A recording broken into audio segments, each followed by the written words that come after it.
Hello students and welcome back after a long time on our additional channel with Python programming course.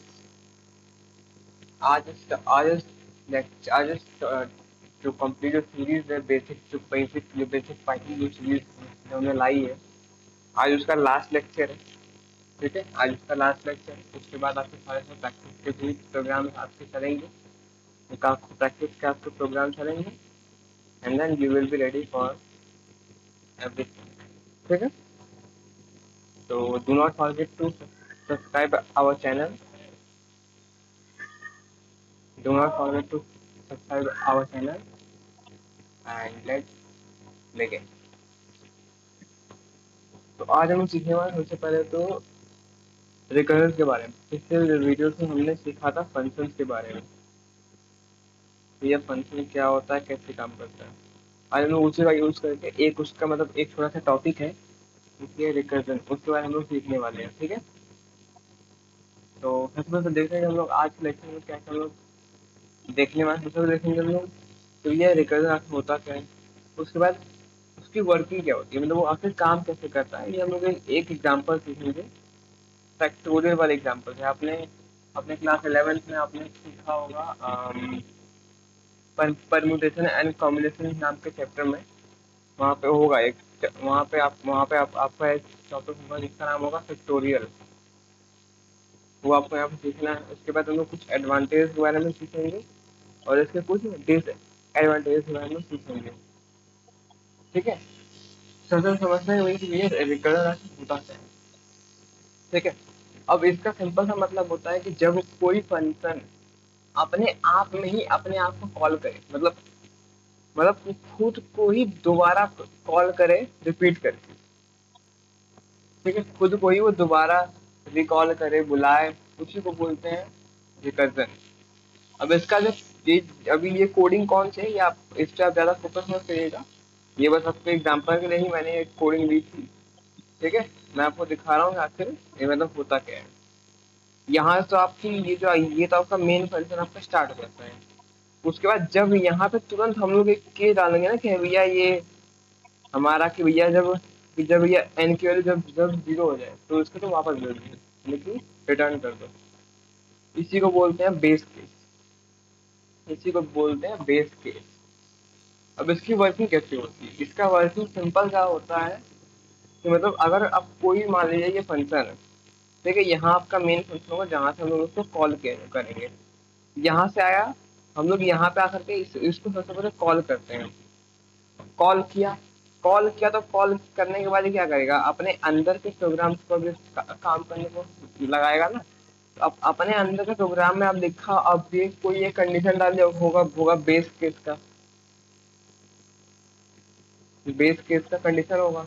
Base case की condition में आपको पता है क्या होता है कि दोबारा चले जाएगा, ये दोबारा वापस जाएगा, दोबारा रिकॉल होगा. अब इसको एक सिंपल से बेसिक से एग्जांपल समझते हैं ताकि आपको अच्छे समझ में आ जाए. उसके बाद ताकि आपको एक प्रॉपर आइडिया लग जाए. ठीक है, तो हम लोग आते हैं अपने कंप्यूटर स्क्रीन पे. और या आई होप मेरी स्क्रीन आपको विजुअल होगी प्रॉपरली. अगर नहीं है तो आप लोग कमेंट करके बताइए. हमारी टीम एक्टिव है जब ये होता है, लाइव चलता है. ठीक है, अब हम लोग यहाँ पे ना क्या करेंगे, हम लोग अब यहाँ पे करने वाले काम वो है पिक्टोरियल का काम करना. अब पिक्टोरियल क्या होता है आपको पता होगा अच्छे से कि मतलब किसी नंबर को उसके n-1 सम से मल्टीप्लाई करते हैं, सिंपल. ठीक है, इसके लिए हम लोग कंडीशन बनाएंगे डेफ करके. कंडीशन आपको पता हो, कोई भी कंडीशन फंक्शन बनाने के लिए हम लोग डेफ का यूज करते हैं. Def recursion recursion. और हम लोग अब यहाँ पे हम लोग कोई भी उसको वेरिएबल को इनपुट ले लेंगे. जस्ट लाइक मैं ले रहा हूँ n को.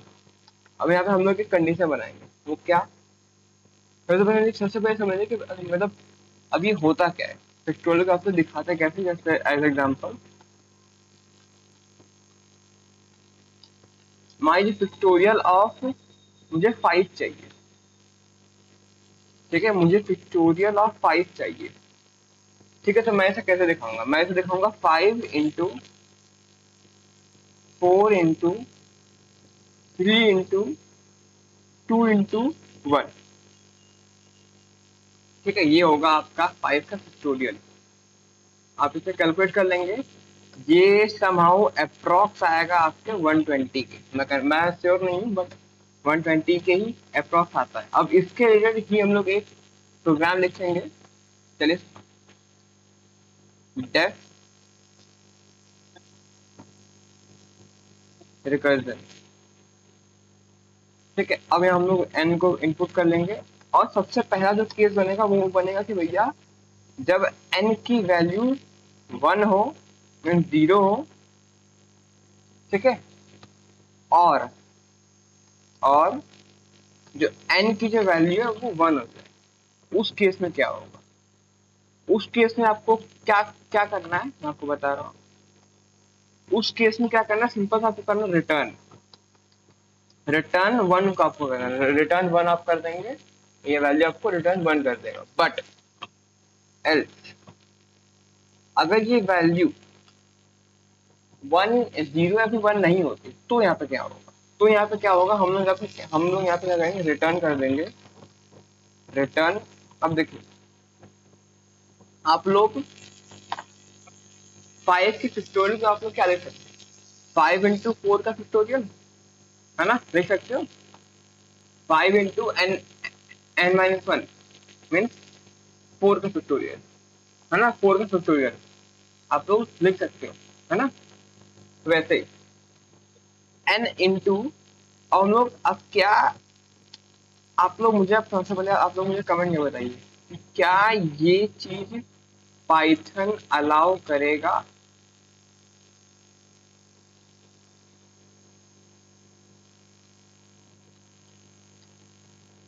क्या ये चीज पाइथन अलाउ करेगा? ठीक है, कि आप लोग फंक्शन के ही अंदर आप फंक्शन लिख रहे हो, क्या ये चीज पाइथन अलाउ करेगा?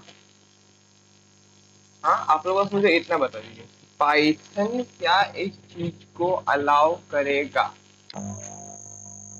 अगर करेगा तो वेल गुड, और अगर नहीं करेगा तो आप लोग रीजन लिख दीजिए कि आखिर क्यों नहीं करेगा, आखिर ऐसा क्या रीजन जिसकी वजह से ये नहीं करेगा।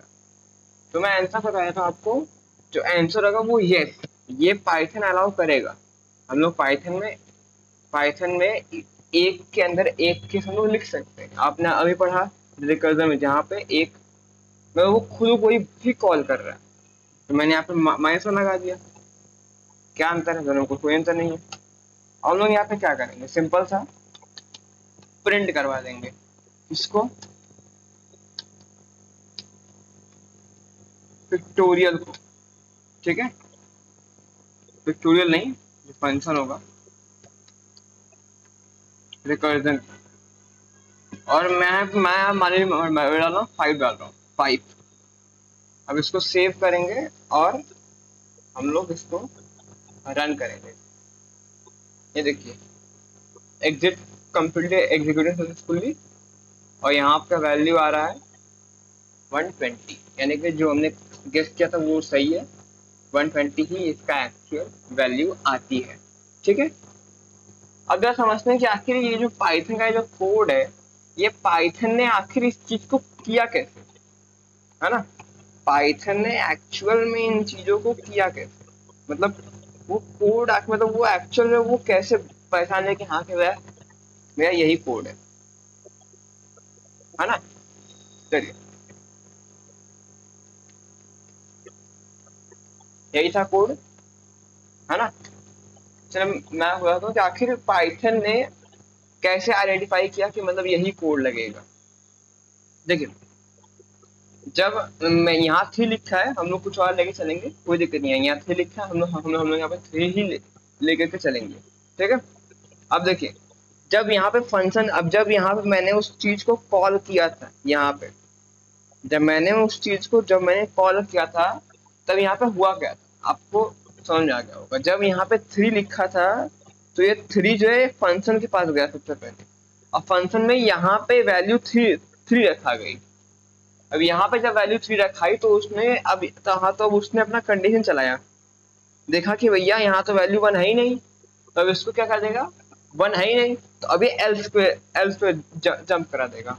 अब जैसे ही यहाँ पे एल्स होगा, एल्स के केस में n की वैल्यू यहाँ पे तुरंत ये 3 रख देगा, और वही सेम यहाँ भी n-1 कर देगा। मैंने कि n-1 यानी कि आपका 2 होता है ना, 2 होता है, यहाँ पे ये इस चीज को रख देगा, है ना। इस चीज को जैसे रखेगा, ये तुरंत कोड क्या करेगा, आपका वापस जाएगा इसके पास, और ये क्या प्रिंट करेगा, 6 को, 6 को तुरंत यहाँ पे आप उसके पास जा करके वो रिटर्न करेगा। बट अब देखिए, यहाँ 2 तो आ गया, बट यहाँ तक ये खत्म नहीं होगा, क्योंकि आपको पता है कि जब तक वैल्यू 0 ना हो जाए तो हो जाए, तब तक वो अपना चलते रहता है। तो अब ये वैल्यू जाएगी सीधा उसी फंक्शन के पास वापस, यहाँ अलग अलग, यहाँ पे सेपरेट लाइन में लिखा है, बट फंक्शन एक ही है, मेन फंक्शन आपका यही है, मेन फंक्शन आपका यही है, ठीक है। यहाँ मैंने एक बार उसको रिपीट करके लिख दिया है, ताकि आपको अच्छे समझ में आ जाए, ठीक है। अब देखिए, यहाँ पे जब, अब ये जब हुआ होगा, मैं पहले सारे चलते रहता हूँ, ये अब देखो, यहाँ पे जब ये 2 वापस आया इसके पास, 2 वापस आया इसके पास, तो अब यहाँ पे n की वैल्यू 2 हो गई। अब फिर से इसने देखा कि हाँ कि भैया n की वैल्यू 1 तो है ही नहीं, तो अब ये तुरंत एल्स के पास भेज देगा। एल्स के पास जब भेजा, तो यहाँ पे उसने क्या किया, n की वैल्यू उसने रख दी 2, ठीक है, उसने n की वैल्यू रख दी 2, और जो n-1 है वहां रख दिया 1 को, 1-1 0 हो जाता है, ठीक है, 1-1 0 हो जाएगा आपका। लेकिन अब यहाँ फैक्टोरियल 0 का वैल्यू क्या होता है, आपको आपको दो वैल्यू को अपने माइंड में हमेशा याद रखना है, क्या, कि f0 की वैल्यू 1 होती है, और f1 की भी वैल्यू 1 ही होती है। आपको इसको ध्यान में रखना है, ये इंपॉर्टेंट है,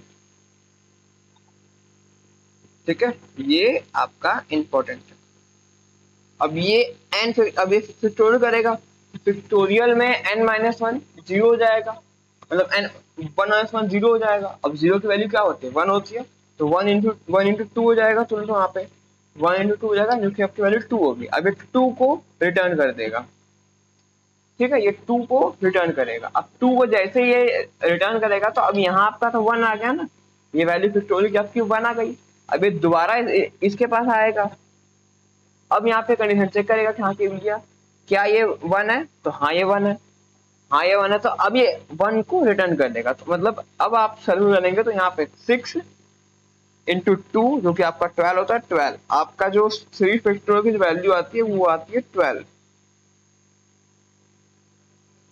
ठीक है। आप लोग कैलकुलेट करके आप देख सकते हो, मैं इस बात को श्योर नहीं करता हूँ, ठीक है ना, बट आई होप कि यही वैल्यू,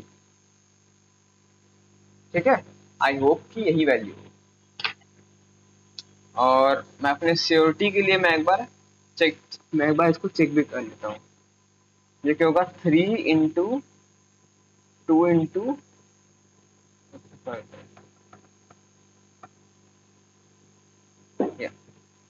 3 इंटू 2 इंटू 1 इंटू 6 आ रहा है, ठीक है। आपका फैक्टोरियल जो वैल्यू थी यहाँ पे, ये वाली, यही वाली आपकी आएगी वैल्यू, आपकी ये वैल्यू नहीं होती है। हम एक बार इसको प्रोग्राम में भी हम एक बार उसको चेक कर लेंगे। और वो कैसे चेक करेंगे, मैं आपको बता रहा हूँ।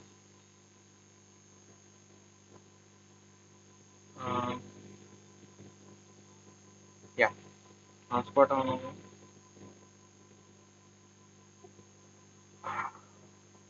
या अब हम लोग यहाँ पे क्या करेंगे, यहाँ रख देंगे, यहाँ हम लोग वैल्यू रख देंगे 3 का,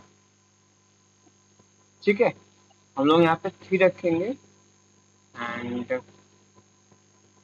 3 रख के इसको चेक करेंगे, रन करेंगे, 6 आ रहा है, या मैंने कहा था कि मैं श्योर नहीं, ठीक है ना, मैंने आपको पहले कर दिया। आपका आपका यहाँ पे वैल्यू आ रहा है, आपका 6 आ रहा है, ठीक है। आपका यहाँ पे जो वैल्यू आ रहा है वो आ रहा है आपका 6 आ रहा है। तो इसको मैं रेस कर देता हूँ।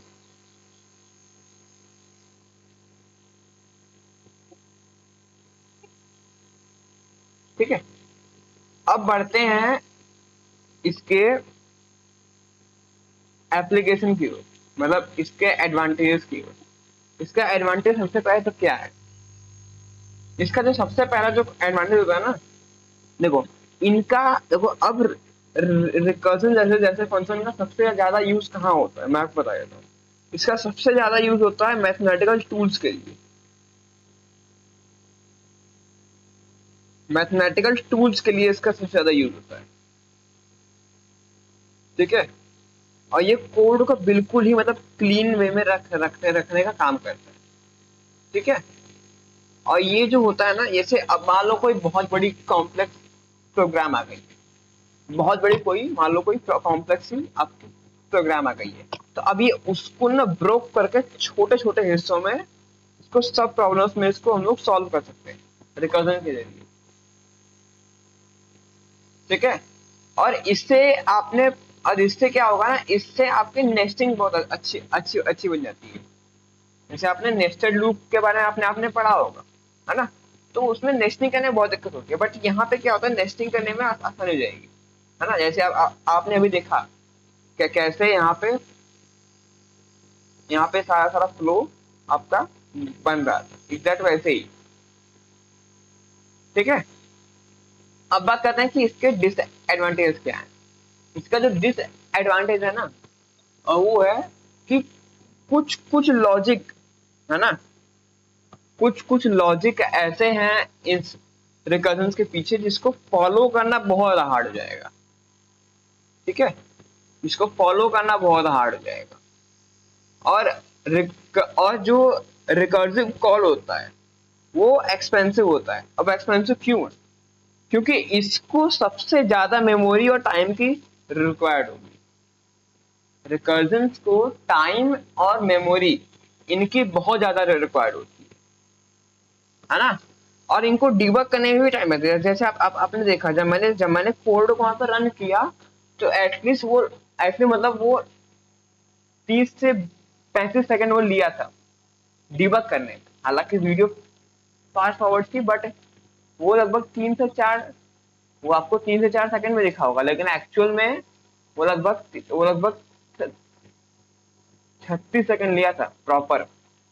अगर देखा जाएगा 36 से 30 सेकंड में 30 सेकंड लगे उस कोड को उसे रन करने में, इसलिए उसको हार्ड लगता था वो डिबग करने में, उसको थोड़ा टाइम लगता है।